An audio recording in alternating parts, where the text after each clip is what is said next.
Assalamualaikum warahmatullahi wabarakatuh. Alhamdulillah wa syukru ala ni'amillah. Salatan wa salaman daimaini bidawami mulkillah. Asyhadu an la ilaha illallah wahdahu la syarikalah. Wa asyhadu anna Muhammadan abduhu wa rasuluh alladzi la nabiyya ba'dah.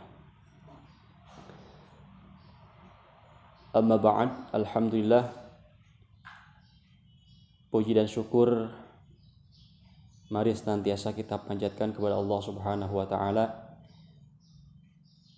yang senantiasa memberikan kepada kita kesempatan untuk senantiasa memperbaiki diri kita di hadapan Allah Subhanahu wa taala. Terutama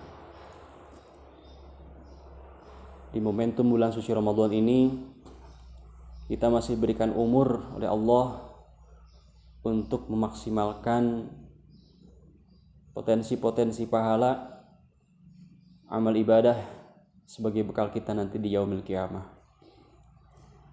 Shalawat serta salam semoga tetap tercurah limpahkan kepada junjungan kita, yakni habibana wa nabiyana Muhammadan sallallahu alaihi wasallam. Anak-anakku yang Bapak banggakan, bulan suci Ramadan merupakan bulan yang sangat istimewa, merupakan bulan yang mendapatkan posisi yang penting di hadapan Allah Subhanahu wa taala, di hadapan Rasulullah sallallahu alaihi wasallam, terutama di hadapan kita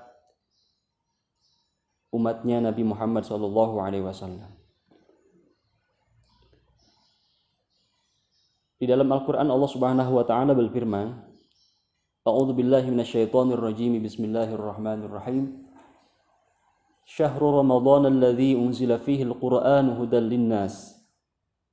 Hudan lin-nas wa bayyinatin minal huda wal furqan. Al-ayah. Yang artinya wallahu a'lam bihaqiqati muradih. Syahrul Ramadan, bulan Ramadan, alladzi yang unzila fihi al-Qur'an, diturunkan Al-Qur'an pada bulan ini, hudan yang berfungsi sebagai hudan petunjuk, linnasi bagi manusia, wa bayyinatin dan penjelasan, minal huda dari Al-Qur'an, minal huda wal furqan, dan merupakan Al-Furqan, pembeda antara hak dan batil. Dari ayat Al-Quran di atas, kita bisa mengambil sebuah kesimpulan. Kita bisa mengambil sebuah pemahaman bahwasanya bulan Ramadan adalah bulan yang sempurna. Bulan Ramadan adalah bulan yang utama, dikarenakan ada satu hal yang sangat utama diturunkan oleh Allah Subhanahu wa taala pada bulan suci Ramadan ini. Bahwa Allah Subhanahu wa taala telah menurunkan wahyu yang terbesar, wahyu yang paling utama yang diturunkan kepada Nabi Muhammad sallallahu alaihi wasallam, yaitu berupa Al-Qur'an. Anak-anakku yang Bapak banggakan, antara bulan Ramadan dengan Al-Qur'an merupakan sesuatu hal yang merupakan sebuah pasangan yang tidak bisa dipisahkan satu sama lainnya. Ibarat sebuah mata uang atau sebuah uang logam yang tidak dipisahkan antara kedua bagian uang tersebut, merupakan sebuah satu kesatuan. Bahkan Nabi Muhammad SAW sangat mengutamakan bulan suci Ramadan. Bagaimana kita lihat Rasulullah SAW memberikan anjuran-anjurannya, terutama untuk melaksanakan ibadah, mengisi bulan suci Ramadan ini dengan ibadah-ibadah yang bisa kita laksanakan. Terutama dalam hal ini adalah dengan membaca Al-Quran. Keutamaan membaca Al-Quran baik di dalam bulan suci Ramadan terutama, maupun di bulan yang lainnya, sebagaimana yang disabdakan oleh Rasulullah SAW, ada sekitar 5 keutamaan membaca Al-Quran bagi orang-orang yang membacanya. Apa saja 5 keutamaan membaca Al-Quran yang mana Rasulullah SAW dijelaskan dalam hadisnya? Yang pertama, ini sebagaimana firman Allah Subhanahu wa taala yang berbunyi, innal ladzina yatluna kitaballah wa iqamus shalah wa anfaqu mimma razaqnahumullah ulaika yarjuna tijaratan lan tabur. Al-ayah. Bahwa disebutkan bahwa orang-orang yang membaca kitab suci Allah, kemudian orang tersebut melaksanakan ibadah sholat, kemudian orang tersebut menginfakkan sebagian dari rezeki yang telah diberikan oleh kami kepada mereka, maka orang-orang tersebut adalah orang-orang yang melaksanakan perdagangan lan taburo, yang mana perdagangan tersebut tidak akan pernah merugi. Sekali lagi ayatnya kami bacakan. Innal ladzina yasluna al-kitaballah wa yaqamus shalah wa anfaqu mimma razaqnahum sirran wa alaniyah yarjuna tijaratan lan tabur. Orang-orang yang membaca Al-Qur'an merupakan salah satu pihak yang mana mereka digolongkan oleh Allah Subhanahu wa taala sebagai orang-orang yang melaksanakan perdagangan yang tidak akan merugi. Kita tahu bahwa yang namanya perdagangan itu antara dua hal. Yang pertama untung, dan yang kedua adalah rugi. Sedangkan untuk orang-orang yang membaca Al-Quran, tidak ada istilah merugi bagi mereka-mereka yang membaca Al-Quran. Tidak ada kerugian bagi orang-orang yang senantiasa membaca Al-Quran dan mendawamkan bacaan Al-Quran tersebut, terlebih apabila mereka bisa mengamalkan apa yang ada di dalam Al-Quran tersebut. Itu yang pertama. Kemudian keutamaan yang kedua adalah bagi orang-orang yang membaca Al-Quran akan mendapatkan banyak pahala. Hal ini bisa kita lihat dari hadis Nabi Muhammad SAW yang redaksinya, man qara'a harfan min ayatillah, man qara'a harfan min kitabillah, falahu hasanatun, wal hasanatu bi asyri amsalihha, la aqulu alif lam mim harfun walakin alifun harfun, wa lamun harfun wa mimun harfun. Makna hadis, barang siapa yang membaca satu huruf dalam Al-Quran, maka baginya satu kebaikan. Dan satu kebaikan akan dilipat gandakan menjadi 10 kebaikan. Kemudian Nabi menambahkan, la aqulu, saya tidak berkata bahwa alif lam mim itu adalah satu huruf. Tapi alif satu huruf, lam satu huruf, dan mim satu huruf. Makanya ketika ada orang membaca ayat alif lam mim, secara matematis dia sudah mendapatkan 3 kebaikan yang dilipat gandakan menjadi 30 kebaikan. Maka sangat berbahagia sekali bagi orang-orang yang bisa istiqomah, bisa mendawamkan membaca Al-Quran. Bahkan Rasulullah SAW dalam sebuah hadis mengatakan bahwa yang paling baik-baiknya amal ibadah adalah yang paling istiqomahnya walaupun itu sedikit. Jadi tidak berarti ketika seseorang dia bisa membaca Al-Quran di bulan suci Ramadan bisa sampai 1 kali khatam, 2 kali khatam, 3 kali khatam, tetapi ketika di bulan yang lain dia tidak membaca Al-Quran sebagaimana layak di bulan suci Ramadan. Itu tidak merupakan sesuatu hal yang spesial di hadapan Nabi Muhammad SAW. Nabi mengatakan bahwa yang spesial, yang baik itu adalah amal ibadah yang sedikit, walaupun amal ibadah yang baik itu adalah amal ibadah yang istiqomah walaupun sedikit. Bukan yang banyak tetapi setelah itu dia vakum tidak melaksanakan ibadah tersebut. Apalagi ketika ada orang yang bisa melaksanakan ibadah atau membaca Al-Quran di bulan suci Ramadan ataupun di bulan yang lainnya, dia secara kontinu bisa membaca Al-Quran dengan jumlah yang banyak, baik secara kuantitasnya, jumlah ayat yang dia baca, atau misalkan dia bisa menghatamkan dalam 1 minggu 1 kali hataman, masih banyak sekali pahala yang biasa dia dapatkan.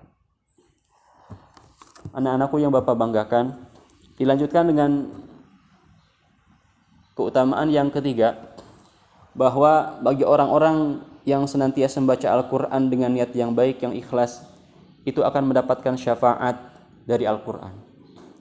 Hal ini berdasarkan sabda Nabi Muhammad SAW, Al-hadits atau kama qala, Iqra'ul Qur'an fa innahu ya'ti yaumal qiyamah syafi'an li ashabi. Nabi bersabda, Iqra'u, bacalah oleh kalian Al-Quran, Al-Quran. Fa innahu, karena sesungguhnya Al-Quran akan datang ya'ti yaumal qiyamati, pada hari kiamat, syafi'an, sebagai pemberi syafaat, pemberi pertolongan, li ashabihi, untuk orang-orang yang membacanya.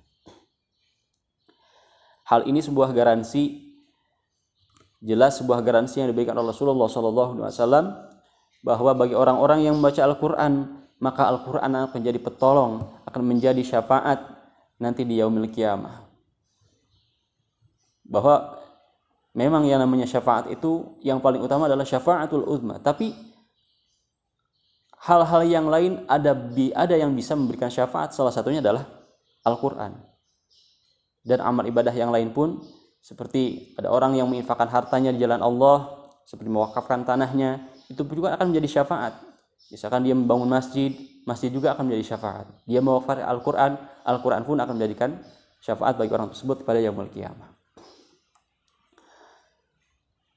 Anak-anakku yang Bapak banggakan, itu adalah anjuran dari Nabi Muhammad SAW, bahwa kita dianjurkan untuk senantiasa membaca Al-Quran, karena diharapkan pada hari kiamat nanti akan memberikan pertolongan kepada kita, pertolongan yang sangat kita butuhkan pada saat yang mana kita ketahui salah satu tempat yang akan kita singgahi adalah padang mahsyar, yang mana kegaduhan, kehiruk-pikukan, kemudian kesusahan, kita tahu bahwa pada ketika itu orang-orang pada merasakan hal-hal yang sangat tidak mereka sukai, tidak kita inginkan, berdesak-desakan, panas yang sangat